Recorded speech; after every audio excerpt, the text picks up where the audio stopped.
साहब ये खाना मत खाना, इसमें जहर है।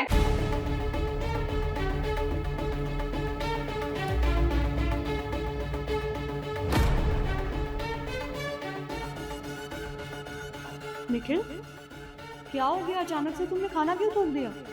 रिद्धि वो मेरे गले में रोटी का टुकड़ा अटक गया। पानी लेके आओ जल्दी। अच्छा ठीक है, मैं पानी लाती हूँ, पर तुम खाने की कोशिश करो। हाँ हाँ, तुम पानी लेके आओ।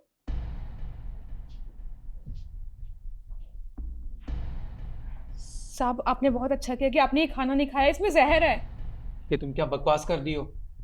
इस खाने में जहर कैसे हो सकता है? क्योंकि साहब मैंने खुद देखा है मेम साहब को इसने जहर मिलाते हुए।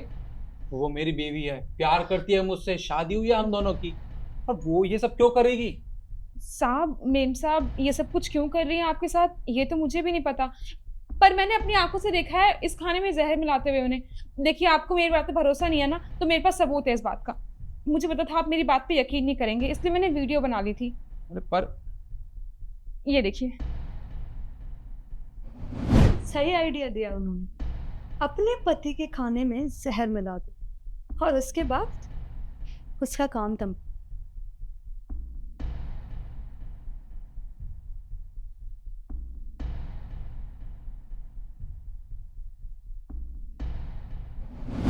साहब अब तो आपको यकीन हो गया ना कि मेम साहब आपको मारना चाहती हैं। मेरी बेबी, जिससे मैं इतना प्यार करता हूँ, वो मेरे साथ ये सब करना चाहती है। पर वो ये सब क्यों कर रही है मेरे साथ, मुझे कुछ समझ नहीं आ रहा। साहब एक तरीका है ये जानने का कि वो आपके साथ ये सब कुछ क्यों कर रही हैं। तो आप एक काम कीजिए, आप ना ऐसी एक्टिंग कीजिए कि आप चल बसे। उसके बाद मैं ये खाना खाली कर दूंगी और खाली पेट लाके यहाँ पे रख दूंगी। इसके बाद तो मेम साहब अपने मुंह से कबूल कर लेंगी कि उन्होंने आपके साथ ये सब कुछ क्यों किया है। ठीक है, तुम बिल्कुल सही कह रही हो। इससे पहले रिद्धि आ जाए, ये प्लेट खाली करके वापस यहीं रख दो, और मैं बेहोश होने की एक्टिंग कर रहा हूँ। जी साहब।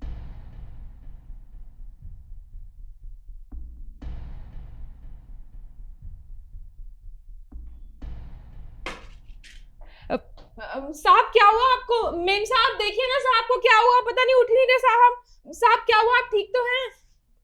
मेम साहब क्या हुआ साहब को? क्या हुआ इन्हें?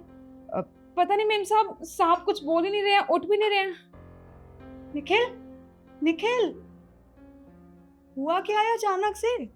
मुझे कैसे पता होगा, साहब ने बस आपका बनाया खाना खाया है, उसके बाद से ये बेहोश हो गए, कुछ बोल ही नहीं रहे हैं। अच्छा, यही तो मैं चाहती थी कि ये मेरे हाथ का बना हुआ खाना खाएं और इस दुनिया से चल बसे।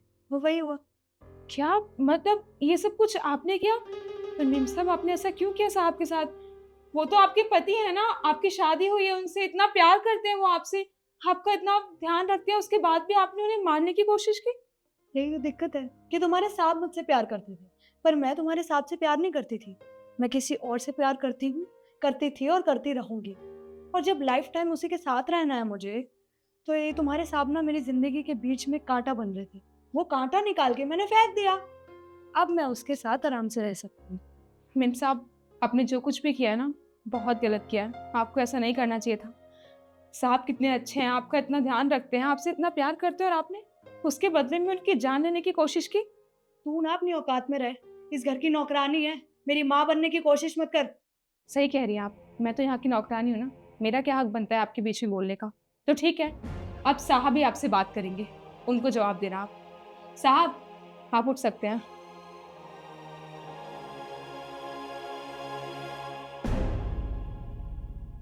निखिल, तुम जिंदा हो? हाँ, मैं जिंदा हूँ, वो भी मालती की वजह से। वरना तुमने तो मुझे दूसरी दुनिया में भेजने का पूरा प्लान तैयार कर लिया था ना। क्यों किया तुमने ऐसा? हाँ, अगर तुम्हारा कोई बॉयफ्रेंड था तो मुझे क्यों नहीं बताया शादी से पहले? क्यों मेरी जिंदगी बर्बाद की तुमने? कैसे बताते निखिल?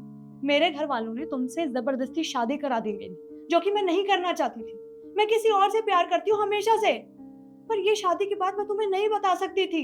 ये बात तुम्हें समझनी पड़ेगी। और रही बात तुम्हें रास्ते से हटाने की, तो मेरे दिमाग में और कोई प्लान नहीं है। तो उसने भी यही कहा कि अपने पति के खाने में जहर मिला दे। अच्छा, अपनी ये फालतू की बकवास बंद करो मेरे सामने। तुमने मेरी जिंदगी बर्बाद करके रख दी। वो तो आज मालती, अगर ये नहीं होती आज, मेरा क्या होता, मेरे घर वालों का क्या होता? तुमने बहुत बड़ी गलती की रिद्धि।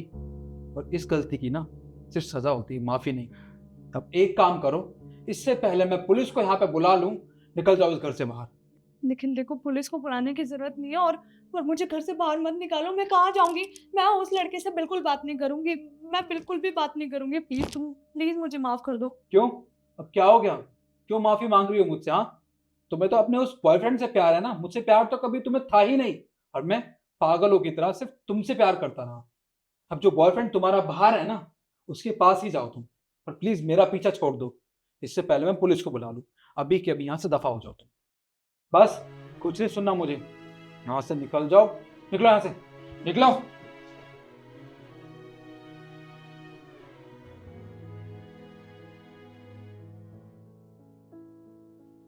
मालती, थैंक यू सो मच।